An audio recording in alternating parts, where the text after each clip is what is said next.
Olá, pessoal, tudo bem com vocês? Dando início a mais um episódio da nossa série Desmascarando a Literatura. E hoje, conforme prometido no vídeo passado, eu vou tratar do modernismo brasileiro. Vou entregar para vocês aqui algumas chaves que vão talvez começar a mudar a maneira como vocês leem o modernismo, porque foi o que aconteceu comigo quando essas chaves me foram entregues. A primeira chave que eu considero bastante interessante e que talvez vocês já tenham percebido, principalmente quem estuda aí a literatura brasileira, tendo em mente que o movimento modernista é o maior movimento já acontecido no panorama histórico da nossa literatura, é a chave que denuncia a farsa, o simulacro relacionado à busca pela identidade nacional no modernismo. Por que é que eu estou dizendo isso? Porque o movimento modernista nasce no seio da elite paulista da década de 20. Nós temos Oswald de Andrade, que era um integrante da elite, nós temos também o Mário de Andrade, que é um homem muito culto, fazia parte da elite intelectual daquela época, mais precisamente na cidade de São Paulo, que é onde verdadeiramente eclode esse movimento. E esses homens, eles iam buscar, principalmente o Oswald de Andrade, onde que eles iam buscar inspiração para a sua criação literária? Nas vanguardas europeias. Então nós tínhamos o surrealismo, o dadaísmo, enfim, o cubismo, várias vanguardas, e o Oswald de Andrade viaja para a Europa na década de 10, mais especificamente em 1912, e começa a trazer essas técnicas das vanguardas para a literatura brasileira. E aí a gente tem uma espécie de Frankenstein nascendo a partir dessa assimilação das vanguardas. E esse Frankenstein é o modernismo.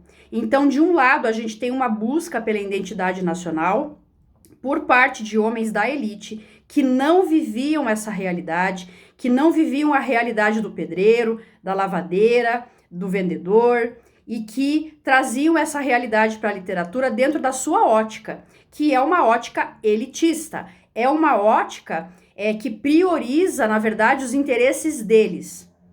E essa ótica se desenvolve dentro de uma determinada vertente, que é uma vertente progressista. Então, a gente tem ali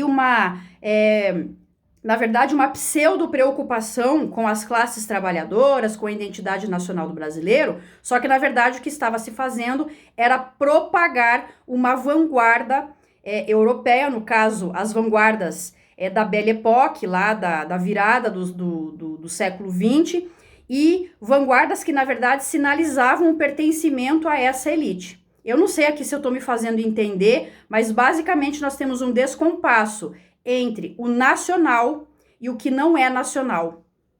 Sendo que a principal busca do modernismo, e essa é outra chave bombástica, é a busca justamente pela libertação dos padrões literários europeus. Então, como pode existir um movimento que buscava essa libertação, sendo que o que estava se utilizando ali eram vanguardas europeias para expressar essa mesma libertação?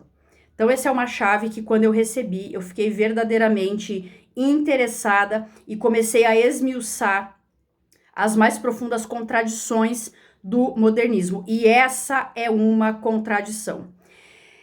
Uma outra chave que eu gostaria de entregar para vocês diz respeito ao que vai acontecer na academia brasileira depois do modernismo. Nós temos, por exemplo, o Antônio Cândido, que é o maior expoente da crítica literária brasileira, sendo que Antônio Cândido não era um literato, Antônio Cândido era um sociólogo formado na USP nos anos 30, dentro de um viés marxista, mas ele vem na rebarba desse movimento modernista. Na verdade, eu acho que ele se forma nos anos 40, não nos anos 30, mas ele vem na rebarba do modernismo, instaurando um modelo de crítica que pretende olhar para forma literária e processo social, sendo que ele mesmo não cumpre essa proposta dentro do formação da literatura brasileira. Essa é uma outra contradição que surge no seio do modernismo. Nós temos muitos outros críticos surgindo na esteira do Cândido, nós temos verdadeiros bastiões da crítica literária brasileira, todos surgidos dentro do movimento modernista, sinalizando uma supremacia que, a meu ver, sufoca outras expressões importantes. O modernismo é o responsável, por exemplo, por jogar o Machado de Assis para baixo do tapete. Vou explicar aqui rapidamente que o Machado de Assis falece em 1908, logo depois se inicia o que a historiografia literária chama de pré-modernismo, e nesse momento do pré-modernismo nós temos ali algumas propostas do modernismo em embrião e a figura do Machado sendo escanteada, porque segundo Mário de Andrade, Machado de Assis não estava de acordo com a proposta de nacionalidade do modernismo, sendo que a proposta de identidade nacional veiculada na obra do Machado é uma proposta profunda que dá conta da identidade espiritual do brasileiro, do resgate dessa identidade. Isso não era interessante para o modernismo, eles estavam mais interessados em reafirmar uma ideologia, e Machado de Assis é jogado para baixo do tapete.